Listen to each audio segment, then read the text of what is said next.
আসসালামু আলাইকুম প্রিয় ভিউয়ার্স, আপনাদের সামনে এখন আমি OnePlus 13R আনবক্সিং এবং আপনার কুইক রিভিউ নিয়ে আসছি। ঠিক আছে, এখন আমাদের হাতে আছে একটি OnePlus 13R, যেটা আপনারা ইন্ডিয়ান ভেরিয়েন্ট এবং এটার আপনার র্যাম হচ্ছে গিয়ে 16 GB, main RAM 16 GB plus extend 12 GB। ঠিক আছে, এবং এটার স্টোরেজ হচ্ছে আপনার 512 GB, মানে 13R এর ভিতরে একদম হাইয়েস্ট ভেরিয়েন্ট যেটা হয় ওইটা আর কি।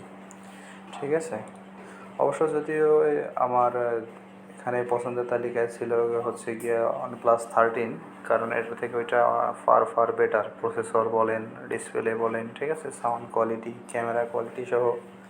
কিন্তু বিষয় হচ্ছে গিয়ে ওই ফোনটার আমি 12/256 GB ভেরিয়েন্ট আমার হাতে অ্যাভেলেবল ছিল না, যার ফলে আমি এটা দীর্ঘ 2 মাস পর্যন্ত অপেক্ষা করার পর আমার এই ফোনটা নিতে হয়েছে। দেখেন, এটা ফোনের বক্সের ভিতরে আপনার 80 ওয়াটের ফাস্ট চার্জিং একটা চার্জার অ্যাডাপ্টার পাবেন এবং একটি Type-A to Type-C কেবল, যেটা চিরাচরিত কালার OnePlus-এর রেড কালারের কেবলটি হয়। ঠিক আছে, এছাড়া একটা সিম ইজেক্টর আছে এর ভিতরে। এখন আমরা ফোনটাকে দেখব। আমার ফোনটা হচ্ছে গিয়ে আপনার ব্ল্যাক কালার, আপনারা দেখতেই পাচ্ছেন, এটা আমার ব্ল্যাক কালারের ফোন। ঠিক আছে, এই হলো আপনার বক্স কন্টেন্ট এবং এটার মধ্যে আছে গিয়ে আপনার হলো গিয়া একটি কভার, ব্ল্যাক কালার কভার আছে, এর সাথে টিপিইউ কেস। এই আর কি আপনার টোটাল বক্স কন্টেন্ট। তো এখন আমরা হচ্ছে ফোনটাকে চালু করব। ঠিক আছে, ফোনটাকে চালু করে আমরা এটার রিভিউটা এখন নেব, যে ফোনটা চালু হওয়ার পর এলসিডির কালার গ্রাফিক্স কীরকম হয়।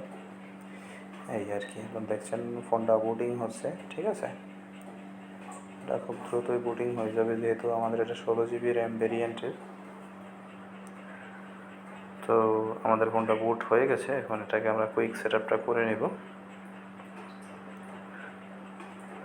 সাথেই থাকবেন আশা করি। বাস, আমাদের ফোনটা বুট হয়ে গেল এবং সেটআপও শেষ। এখন আমাদের ফোনটার ক্যামেরা কনফিগারেশনটা একটু চেক দেব। হ্যাঁ, দেখছেন এটা পিছনের ব্যাক ক্যামেরা।